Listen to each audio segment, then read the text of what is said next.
প্রিয় শিক্ষার্থী বন্ধুরা, আসসালামু আলাইকুম। আশা করি তোমরা সবাই ঘরে আছো এবং সবাই সুস্থ আছো এবং বাসায় যতটুকু সম্ভব পড়াশোনা করতেছো। তোমাদের জন্য আমাদের প্রয়াস চালিয়ে যাবো ইনশাল্লাহ। তো দেখো, তোমাদের জন্য আজকে একটা বিষয় নিয়ে এসেছি, যে বিষয়টা আজকে এক খণ্ড করাবো এবং বাকিটা পরবর্তী ক্লাসে তোমাদেরকে করিয়ে দেবো। দেখো, আজকের বিষয় হচ্ছে প্রিপোজিশন। প্রিপোজিশন অর্থাৎ দেখো, প্রি এখানে দুইটি অংশ আছে, একটা হচ্ছে প্রি, একটা পজিশন। প্রি শব্দ অর্থ হচ্ছে পূর্বে বা আগে, আমরা যাকে বলি আগে। পজিশন শব্দ অর্থ হচ্ছে অবস্থান। তাহলে কি অর্থ আসে? যে পূর্বে অবস্থান। অর্থাৎ যে সকল ওয়ার্ড নাউন বা প্রোনাউনের পূর্বে বসে ওই নাউন বা প্রোনাউনের সাথে বাক্যের সম্পর্ক স্থাপন করে তাহাকে বলা হয় প্রিপোজিশন। আমি ক্লিয়ার করে দিচ্ছি কথাটা। অর্থাৎ কিছু কিছু ওয়ার্ড আছে, যে সকল ওয়ার্ড নাউন বা প্রোনাউনের আগে বসে এবং সেই বাক্যটাকে ওই নাউন বা প্রোনাউনের সঙ্গে বাক্যের একটা সম্পর্ক তৈরি করে নেয়, সেটাই হচ্ছে প্রিপোজিশন। দেখো, যেমন লিখছি, হি গোস টু স্কুল। হি গোস, সে যায়। কোথায় যায়? টু স্কুল, স্কুলে যায়। হি গোস, সে যায়। স্কুল, সে স্কুল, অর্থাৎ এই টু বসানোর জন্য স্কুলে যায় হয়ে গেছে। তো তোমরা বুঝতে পারছো, তাহলে হি গোস টু স্কুল, এখানে প্রিপোজিশন হচ্ছে টু, অর্থাৎ এই হির সঙ্গে স্কুলের একটা সম্পর্ক আছে, এটা প্রকাশ করে এবং স্থাপন করে দিচ্ছে এই প্রিপোজিশন এসে। এই প্রিপোজিশনটা তোমাদের জন্য খুবই গুরুত্বপূর্ণ এবং ইংরেজি ভালোভাবে জানার জন্য প্রিপোজিশন অপরিহার্য। তো আজকে দেখো, তোমাদের জন্য একটা চার্ট অনুযায়ী আমি কিছু প্রিপোজিশন দিয়েছি এবং পরবর্তীতে এর ব্যবহার আমি ইনশাল্লাহ তোমাদেরকে বুঝিয়ে দেবো উদাহরণ সহ। আজকে উদাহরণ দিতে পারলাম না। আজকে দেখো, আমি একটা চার্ট অঙ্কন করেছি। চার্টের মাধ্যমে বোঝার চেষ্টা করবা খুব সুন্দরভাবে, পারলে নোট করে রাখবা তোমরা সবাই। দেখো, আমি প্রথমে একটা লম্ব এঁকেছি। লম্ব এঁকেছি, একদিকে উঠে গেছে উপর দিকে, একদিকে নিচে আসছে। তাহলে বুঝতে পারছো, উপরে উঠা বোঝালে হবে আপ। কোনো কিছু উপরে যদি উঠে যায় তাহলে সেক্ষেত্রে আপ বসবে, এবং কোনো কিছু যদি নিচের দিকে চলে আসে, পতন বা নিচে নামা বুঝাইলে ডাউন বসে। এটা তোমরা মনে রাখবা, একবার সহজ জিনিস। আপ অ্যান্ড ডাউন, আমরা ছোটবেলায় কবিতা পড়েছি, up and down and round and round we bear our tip to keep them sound, এরকম একটা কবিতা পড়েছি ছোটবেলায়। তো আপ মানে উপরে উঠে যাচ্ছে, আর ডাউন মানে নিচের দিকে নেমে যাচ্ছে, পতন হওয়া বা নেমে যাওয়া। তারপর দেখো, আমি একটা দাগ দিয়েছি, এটা স্থির। উপরে স্থির থাকলে এবং শূন্য বুঝাইলে অ্যাবভ বসে। অর্থাৎ শূন্যের মাঝে কোনো কিছু যদি থাকে অনেক উপরে, শূন্যের মাধ্যমে ঝুলতে থাকে কোনো কিছু, তাহলে সেক্ষেত্রে আমরা অ্যাবভ বসাবো। ঠিক আছে? তারপর দেখো, উপর দিয়ে চলে গেলে বুঝালে, অর্থাৎ তোমার মাথার উপরে বা অনেক উপর দিয়ে যদি কোনো কিছু চলে যায়, যেমন আমাদের উপর দিয়ে কি যায়, প্লেন যায়, উড়োজাহাজ যায়, হেলিকপ্টার যায়, এগুলো উড়ে যায়। এই ক্ষেত্রে কি বসবে? ওভার বসবে। তারপর দেখো, কোনো কিছুর উপরে আছে কিন্তু স্পর্শ সহকারে আছে, সেক্ষেত্রে অন বসবে। যেমন টেবিলের উপর বই আছে, সেক্ষেত্রে অন বসবে। The book is on the table, টেবিলের উপরে বইটি আছে, সেক্ষেত্রে কি বসবে? অন বসবে। স্পর্শ সহকারে, কোনো কিছুর স্পর্শ থাকতে হবে। তারপর দেখো, আমি একটি বৃত্ত এঁকেছি। বৃত্ত আঁকার পরে দেখো, এইখানে যে একটা টান দিয়েছি, সেই টানের মাধ্যমে বুঝাইছি আমি কি, দেখো, এই প্রান্ত থেকে ওই প্রান্তে যদি কিছু চলে যায় সেক্ষেত্রে থ্রু বসে।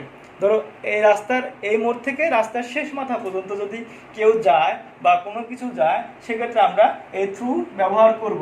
যেমন প্লেস, নিউজ পেপার, বুক, পেজ। অর্থাৎ আমি বইয়ের প্রথম পৃষ্ঠা থেকে শেষ পৃষ্ঠা পর্যন্ত পড়েছি, তাহলে এক্ষেত্রেও থ্রু বসবে। এই পেজ থেকে আমি শেষ পেজ পর্যন্ত পড়েছি বা অমুক পেজ পর্যন্ত পড়েছি, সেক্ষেত্রেও এই থ্রু বসবে। তারপর দেখো, আমি একটা রাস্তা দিয়েছি, এটা রাস্তা পার হওয়ার ক্ষেত্রে আমরা অ্যাক্রস ব্যবহার করব। অ্যাক্রস মানে হচ্ছে পার হওয়া, এটা ব্যবহার করবো রাস্তা, কোনো কিছু রাস্তা পার হওয়ার ক্ষেত্রে। আমি এখানে লিখি নাই যে রাস্তা পারাপারের সময়, রাস্তা পার হলে, রাস্তা পার হলে বা কোনো কিছু পুল পার হলে, নদী পার হলে সেক্ষেত্রে অ্যাক্রস ব্যবহার করি আমরা। তারপরে দেখো বৃত্তর মাঝখানে একটা বৃত্ত দিছি, আমি ফুল স্টপ দিছি, সেটা হচ্ছে বিন্দু দিয়েছি, সেটা বোঝালে যদি কোনো কিছুর মধ্যে বোঝায় তাহলে ইন বসে, কোনো কিছুর মধ্যে বুঝাইলে ইন বসে। আবার দেখো গতিশীল বুঝাইলে ইনটু বসে, বা পাত্রের মধ্যে বুঝাইলে ইনটু বসে। যেমন পাত্রের মধ্যে কিছু চাউল আছে, গ্লাসের মধ্যে পানি আছে, সেক্ষেত্রে ইনটু ইউজ করবো আমরা। তারপর দেখো এই বৃত্তটা কিন্তু সম্পূর্ণ ঘোরা, অর্থাৎ চতুর্দিকে বুঝাইলে অ্যারাউন্ড বসে, অর্থাৎ পৃথিবীর চারদিকে সূর্য পৃথিবীর চারদিকে ঘুরে, সেক্ষেত্রে আমরা এই অ্যারাউন্ডটা ব্যবহার করব। অ্যারাউন্ড হচ্ছে চতুর্দিকে, চতুর্দিকে বুঝাইলে অ্যারাউন্ড প্রিপোজিশন ব্যবহৃত হয়ে থাকে। তারপর দেখো কোনো কিছুর পিছনে ছুটা বুঝাইলে আফটার বসে। দেখো এইখান থেকে যদি কেউ একজনের পিছনে ছুটে যায় সেক্ষেত্রে কি বসবো? আফটার বসবে। তারপর দেখো দুইয়ের মধ্যে বুঝাইলে বিটুইন বসে। দুই বা দুইয়ের মধ্যে কোনো কিছু তুলনা করতে গেলে বিটুইন বসে। যেমন দুইজন বালকের মধ্যে আমরা তুলনা করতে গেলে বিটুইন ব্যবহৃত হয়ে থাকে। তারপরে দুইয়ের অধিক বুঝাইলে, অর্থাৎ দুইয়ের অনেক সংখ্যা, 100 হতে পারে, 200 হতে পারে, 50 জন হতে পারে, এরকম সংখ্যার মধ্যে তুলনা করতে গেলে আমরা অ্যামাউন্টটা ব্যবহার করে থাকি। যেমন Roni is good among the students, Roni ছাত্রছাত্রীদের মধ্যে ভালো। তারপরে দেখো বিরুদ্ধে, কোনো কিছুর বিরুদ্ধে বুঝাইলে এগেনিস্ট বসে। এগেনিস্ট মানে বিরুদ্ধ, ঠিক আছে? We struggle against the corruption, we should against the corruption, we should struggle against the corruption. আমাদের উচিত দুর্নীতির বিরুদ্ধে কী করা? লড়াই করে যাওয়া। তারপর দেখো আমি লিখেছি এখানে দুটা জায়গা এঁকেছি, দুইটা জায়গা, একটা ছোট জায়গা, একটা বড় জায়গা। একটা দেখো ছোট বড় জায়গার ক্ষেত্রে ইন বসে, ইন মানে হচ্ছে মধ্যে, আর তুলনামূলক ছোট জায়গার ক্ষেত্রে অ্যাট বসে।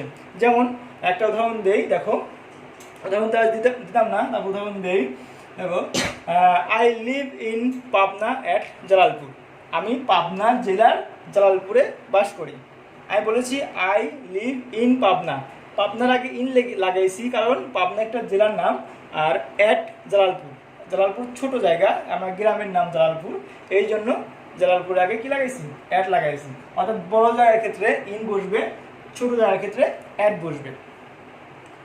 কোনো কিছু লক্ষ্য বা দিকে বুঝাইলে টু বসে। আমি প্রথম উদাহরণে লিখছি হি গোজ টু স্কুল, সে স্কুলে যায়, অর্থাৎ একটা লক্ষ্য আছে, কোনো কিছু দিক আছে, দিকে, এই জন্য দেখো লক্ষ্য বা দিক বুঝাইলে টু বসে। তারপর হতে থেকে বুঝাইলে ফ্রম বসে। যেমন আই এম ফ্রম পাবনা, আমি পাবনা থেকে এসেছি, সেক্ষেত্রে ফ্রমটা ব্যবহার হবে। অর্থাৎ হতে থেকে যে হলে পাবনা ব্যবহৃত হয়। তারপর দ্বারা দিয়ে, বাই মানে দ্বারা দিয়ে। হি গোজ টু মাদ্রাসা বাই রিক্সা, সে রিক্সা দ্বারা মাদ্রাসায় যায়, বা রিক্সা দিয়ে মাদ্রাসায় যায়, এরকম বুঝাইলে কি বসবে? বাই বসবে। ওকে, তারপর দেখো আমি এখানে লিখছি সাথে বুঝাইলে, কোনো কিছুর সাথে বুঝাইলে উইথ বসে। যেমন I go to Madrasa with my father, আমি আমার বাবার সাথে মাদ্রাসায় যাই, সেক্ষেত্রে উইথ বসবে, অবশ্যই সেক্ষেত্রে উইথ বসবে। তারপর দেখো উইদাউট মানে ছাড়া, অর্থাৎ কোনো কিছু